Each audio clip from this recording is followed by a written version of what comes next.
I want you to trust your vision. And that can be really difficult when you have the feedback and the chatter and the conversation of those around you. I want to give you a very practical example of this today.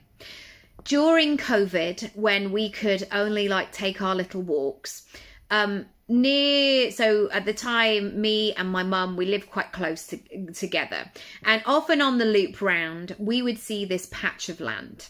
And this patch of land was not doing anything. It was so flat, it looked abandoned, and you might look at it on paper and think, nothing's happening. Like, what's happened to this house? I think they were going to build a house on it, but nothing's happening. And that's us saying that from the outside, because our perspective is not showing anything to look at. However, the people whose land it was have been doing this for a while behind the scenes. They've probably been booking tractors. Is tractors the right things? Like bulldozers to knock down the previous things.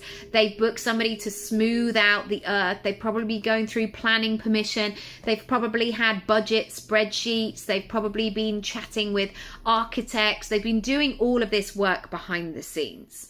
And yet people might be like, so what's happening with your house? Like, nothing seems to be happening. Eventually, after things began to open up a little bit more, there were builders back on that site. And we watched this house go up.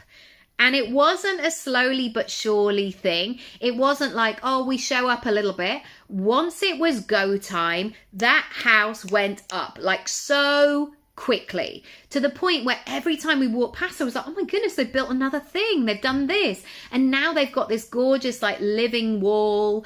And it's so you can't, when you walk past now, you can't imagine that it was never not there, because it's so thriving, it's so part of the road, it's so gorgeous to look at.